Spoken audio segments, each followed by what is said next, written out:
എല്ലാ ഭക്തജനങ്ങൾക്കും കതിർവേൽ മുരുകൻ യൂട്യൂബ് ചാനലിലേക്ക് ഒരിക്കൽ കൂടി സ്വാഗതം. എൻ്റെ ചാനൽ ആദ്യമായിട്ട് കാണുന്ന ഭക്തജന ചാനൽ ഒന്ന് സബ് ചെയ്യുക. ജ്യോതിഷ സംബന്ധമായ എന്തെങ്കിലും കാര്യങ്ങൾ അറിയാൻ വേണ്ടി ഈ നമ്പറിലേക്ക് ഒന്ന് വിളിക്കുക. നിങ്ങളുടെ പ്രശ്നങ്ങൾ ഓൺലൈനായി പരിഹരിച്ചു തരുന്നതായിരിക്കും. അപ്പോൾ കാര്യത്തിലേക്ക് കിടക്കാം. 2026 അതായത് മാർച്ച് 2-ാം തീയതി തിങ്കളാഴ്ച ദിവസം ചോറ്റാനിക്കര ക്ഷേത്രത്തിലെ മകൻ തൊഴിലാണ്. അപ്പോൾ ചോറ്റാനിക്കര ക്ഷേത്രത്തിൽ പോകുന്ന ഭക്തജനങ്ങൾ നമ്മുടെ സാമ്പത്തിക സ്ഥിതി അനുസരിച്ചുള്ള വഴിപാടുകളും കാര്യങ്ങളും മകത്തിൻ്റെ അന്ന് ചെയ്യാം. അപ്പോൾ അന്ന് പോകുന്ന ഭക്തജനങ്ങൾക്ക് അവരവരുടേതായ പല കാര്യങ്ങളും നടത്തിയെടുക്കാനുണ്ടാകും. ചിലവർക്ക് മക്കളുടെ വിവാഹക്കാരായിരിക്കാം, ചിലർക്ക് സാമ്പത്തിക കാര്യങ്ങൾ, ആരോഗ്യ പ്രശ്നങ്ങൾ, അതേപോലെ തന്നെ നല്ലൊരു വീട് വെക്കാൻ വേണ്ടി, ഇല്ലെങ്കിൽ കുടുംബപരമായ പ്രശ്നങ്ങൾ, ശത്രുദോഷങ്ങൾ, തടസ്സങ്ങൾ, അപ്പം എല്ലാം മാറാൻ വേണ്ടി ചോറ്റാനിക്കര ക്ഷേത്രത്തിൽ പോയി മകത്തിൻ്റെ അന്ന് നമ്മുടെ കാര്യങ്ങൾ ദേവിയോട് കൃത്യമായ രീതിയിൽ തന്നെ ഭക്തിയോടുകൂടി അന്നത്തെ ദിവസം ഈ ഒരു കാര്യം കൊണ്ടുവച്ച് പ്രാർത്ഥിച്ചാൽ നടക്കാത്ത കാര്യങ്ങൾ വരെ നടന്നു തരും. കാരണം നമ്മൾ മറ്റുള്ള ക്ഷേത്രത്തിൽ പോകുന്നതിനെക്കാട്ടിയും കൂടുതൽ ചോറ്റാനിക്കരയെ പോയി ഇറങ്ങുമ്പോൾ നമ്മുടെ ശരീരത്തിന് മനസ്സിനൊക്കെ ഒരു ഉണർവാണ് അല്ലേ. നമ്മൾ ഉദ്ദേശിക്കുന്ന പകുതി കാര്യങ്ങൾ ആ മണ്ണിൽ നിന്ന് നമ്മൾ നിൽക്കുമ്പോൾ തന്നെ നമുക്ക് ഒത്തിരി മാറ്റങ്ങളുണ്ടാകും. നമ്മൾ ചോറ്റാനിക്കര ക്ഷേത്രത്തിൽ പോയതിന് ശേഷം നമ്മുടെ ജീവിതത്തിൽ ഒത്തിരി മാറ്റങ്ങളുണ്ടാകും. അത്ര ശക്തി സ്വരൂപിണിയാണ് ചോറ്റാനിക്കര അമ്മ. അപ്പം നമ്മൾ മകത്തിൻ്റെ അന്ന് ചോറ്റാനിക്കരയെ പോയി ഈ ഒരു കാര്യം പ്രാർത്ഥിച്ച് വെച്ചാൽ നമ്മുടെ കാര്യങ്ങൾ എല്ലാം സാധിക്കും. എൻ്റെ കയ്യിൽ ഒരു തേങ്ങയാണല്ലേ. നമ്മൾ എല്ലാവരും ചോറ്റാനിക്കര മകൻ തൊഴാൻ പോകുന്ന ഭക്തജനങ്ങൾ ഒരു തേങ്ങ മേടിക്കുക. അപ്പോൾ ഈ തേങ്ങ മേടിച്ചിട്ട് ഈ തേങ്ങയിലെ മുമ്പിലത്തെ ചകിരി കളയുക. ചകിരി നല്ലപോലെ കളയുക. ചകിരി കളഞ്ഞതിന് ശേഷം എന്ത് ചെയ്യണം?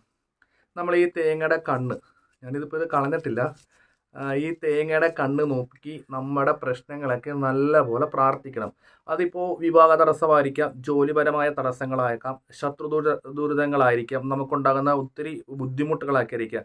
എന്ത് പ്രശ്നങ്ങൾ തന്നെ ആയാലും ഈ തേങ്ങയുടെ കണ്ണ് നോക്കി നമ്മൾ നല്ലപോലെ ഒന്ന് പ്രാർത്ഥിക്കണം, മനസ്സ് ഇരുന്ന്. എന്നിട്ട് നമ്മൾ എന്ത് ചെയ്യണം? നമ്മളെ ബാധിച്ചിരിക്കുന്ന എല്ലാ പ്രശ്നങ്ങളും മാറ്റിത്തരണേ ചോറ്റാനിക്കരമേ എന്ന് പ്രാർത്ഥിച്ചിട്ട് ഈ തേങ്ങ വലത് കയ്യിൽ പിടിച്ച് നമ്മൾ എന്ത് ചെയ്യണം? ഇടത്തോട്ട്, അതായത് വലത്തുനിന്ന് ഇടത്തോട്ട് നമ്മൾ ഒരു 7 തവണ പ്രദക്ഷിണം വെക്കണം. എന്നിട്ട് ഈ തേങ്ങ നമ്മൾ ചോറ്റാനിക്കര, അതായത് മാർച്ച് 2-ാം തീയതി തിങ്കളാഴ്ചയാണ് മകത്തിൻ്റെ അന്ന് നമ്മൾ ഈ തേങ്ങ നടയിൽ, അതായത് അമ്മയുടെ നടയിലോ മണ്ഡപത്തിലോ എവിടെയാണെന്ന് വെച്ചാൽ അവിടെ നിൽക്കുന്ന ആൾക്കാരോട് ചോദിച്ചിട്ട് സമർപ്പിക്കുക.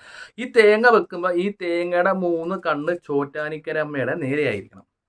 അപ്പോൾ അവിടെ വെച്ച് നമുക്ക് മകത്തിൻ്റെ ഇടയ്ക്ക് തലയിലേക്ക് ഒഴിയാൻ നമുക്ക് എണ്ണമൊക്കെ തെറ്റിപ്പോൾ തിരക്കായിരിക്കും മകത്തിൻ്റെ അന്ന് ദിവസം. അപ്പോൾ ഈ ഒരു കാര്യം നമ്മൾ വിളക്ക് വെക്കുന്ന സമയത്ത്, നമ്മൾ വൈകിട്ട് എല്ലാവരും സന്ധ്യ വിളക്ക് വെക്കുന്ന സമയത്ത് നമ്മുടെ പൂജാമുറിയിൽ തലേ ദിവസം നമ്മൾ പോകുന്നതിൻ്റെ അന്ന് ചെയ്താൽ മതി.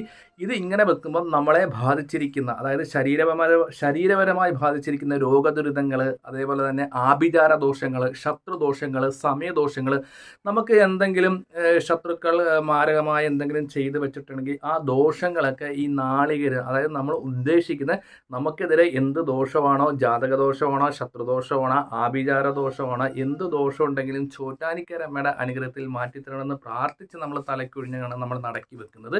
ഇങ്ങനെ ചെയ്യുന്നതുകൊണ്ട് നമ്മുടെ ജീവിതത്തിൽ, അതായത് മകം കഴിഞ്ഞതിന് ശേഷം മാത്രം നല്ല രീതിയിൽ തന്നെ മാറ്റങ്ങളും കാര്യങ്ങളും ഒക്കെ ഉണ്ടാകുന്നതാണ്.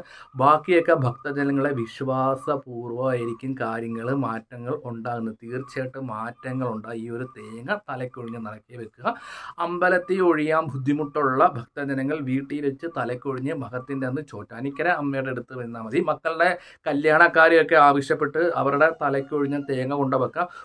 ഒരു പക്ഷേ ഒരു വീട്ടിലെ എല്ലാവർക്കും ഇത് ചെയ്യാം. അതായത് മക്കൾമാരൊക്കെ ഗൾഫിലൊക്കെ ആണെങ്കിൽ, ഇല്ലെങ്കിൽ വിദേശത്താണെങ്കിൽ, അടുത്തില്ല ദൂരമുള്ള സ്ഥലത്ത് ജോലിക്ക് പോകുന്നവരൊക്കെ ആണെങ്കിൽ, ഭർത്താക്കന്മാരൊന്നും ഇല്ലെങ്കിൽ ജോലിക്ക് പോകുന്നവരൊക്കെ ആണെങ്കിൽ ഒരു കാര്യം, അവരെ സങ്കല്പിച്ച് തേങ്ങ നടക്കി വെച്ചാൽ മതി. ഇത് ഇങ്ങനെ ചെയ്യുന്നത് കൊണ്ട് എല്ലാ വിധത്തിലുള്ള ആഭിചാര ദോഷങ്ങളും ശത്രുദോഷങ്ങളും തടസ്സങ്ങളും മാറും. മകത്തിൻ്റെ അന്ന് പോകാൻ പറ്റിയില്ലെങ്കിൽ പിറ്റേ ദിവസം, ഇല്ലെങ്കിൽ ചോറ്റാനിക്കര പോകുന്ന സമയത്തോ ദേവിക്ക് തേങ്ങ സമർപ്പിക്കുന്നതാണ് ശത്രുദോഷം. അതേപോലെ തന്നെ ദേവിക്ക് ഇഷ്ടമുള്ള അതിനുള്ള ഒരു വഴിപാടും കൂടിയാണ് ശർക്കര മേടിച്ച് നമുക്ക് നടക്കി വെക്കാം. നമ്മുടെ ദാരിദ്ര്യ ദുഃഖങ്ങൾ മാറാനും അതേപോലെ തന്നെ കുടുംബത്ത് ഐശ്വര്യം വരാൻ വേണ്ടിയാണ് ചോറ്റാനിക്കരമ്മയ്ക്ക് നമുക്ക് ശർക്കര കൊടുക്കുന്നത്. അത് ദേവസ്വത്തിൽ കിട്ടും. പിന്നെ നമുക്ക് വേണമെങ്കിൽ വീട്ടിൽ നിന്ന് കടയിൽ നിന്ന് മേടിച്ചുകൊണ്ട് പോകാം. അത് ഭക്തജനങ്ങൾക്ക് വിശ്വാസ രീതി പോലെ അർപ്പിക്കാനാണ്. അതേപോലെ തന്നെ മംഗല്യ കാര്യങ്ങൾ തടസ്സങ്ങൾ മാറാനുമൊക്കെ ഈ തേങ്ങ തലക്കൊഴിഞ്ഞ് ചോറ്റാനിക്കര ക്ഷേത്രത്തിൽ കൊടുക്കുന്നത് വളരെ അധികം നല്ലതായിരിക്കും. അപ്പം ഇത് ഭക്തിപൂർവ്വം വിശ്വാസപൂർവ്വം മകത്തിൻ്റെ അന്ന് സമർപ്പിക്കുക. മകത്തിന് പോകാൻ പറ്റാത്ത ഭക്തജനങ്ങൾ ചോറ്റാനിക്കര ക്ഷേത്രത്തിൽ പോകുന്ന സമയത്ത് ഇത് ഒരു തേങ്ങ തലക്കൊഴിഞ്ഞ് സമർപ്പിക്കുക. ഒപ്പം തന്നെ സമയം കിട്ടുവാണെങ്കിൽ ഏകദേശം പവിഴമല്ലിത്തറയിൽ വലത്ത് വെച്ചതിന് ശേഷം കൊടുക്കുന്നതായിരിക്കും കുറച്ചും കൂടെ നല്ലത്. പിന്നെ മകവൊക്കെയായിട്ട് പൊതുവെ തിരക്ക് കൂടുതലായിരിക്കും ക്ഷേത്രത്തിൽ. പറ്റുന്നവർ പവിഴമല്ലിത്തറയിൽ 7 പ്രദക്ഷിണം വെച്ചതിന് ശേഷം തേങ്ങ ചോറ്റാനിക്കരമ്മയ്ക്ക് എത്തിക്കാൻ നോക്കുക. നമ്മുടെ പ്രശ്നങ്ങൾ അമ്മ മാറ്റിത്തരും. ആഭിചാരദോഷം ഉണ്ടാകില്ല, ശത്രുദോഷം ഉണ്ടാകില്ല, ഒരു തരത്തിലുള്ള പ്രശ്നങ്ങളും നമുക്ക് ഈ ഒരു കാര്യം വെക്കുമ്പോൾ ഉണ്ടാകത്തില്ല. അപ്പോൾ ഭക്തജനങ്ങൾ ഭക്തിയോടുകൂടിയും വിശ്വാസത്തിലും കൂടി മകത്തിൻ്റെ അന്ന് ചോറ്റാനിക്കര ക്ഷേത്രത്തിൽ പോയി ഈ ഒരു തേങ്ങ സമർപ്പിക്കുക. എന്തായാലും എല്ലാ ഭക്തജനങ്ങളുടെ കാര്യങ്ങൾ അമ്മ അന്നത്തെ ദിവസം നമ്മുടെ ഭക്തിയാലുള്ള കാര്യങ്ങൾ തീർച്ചയായിട്ടും സാധിച്ചു തരും. ദാരിദ്ര്യ ദുഃഖങ്ങളും സാമ്പത്തികപരമായ പ്രശ്നങ്ങൾ മാറാൻ വേണ്ടി ശർക്കര ദേവി നടയിൽ വെക്കുക. അപ്പോൾ ജ്യോതിഷപരമായ എന്തെങ്കിലും കാര്യങ്ങൾ അറിയാനുണ്ടെങ്കിൽ ഈ നമ്പറിൽ ഒന്ന് വിളിക്കുക. നിങ്ങളുടെ പ്രശ്നങ്ങൾ ഓൺലൈൻ വഴി നോക്കി പറഞ്ഞായിരിക്കും.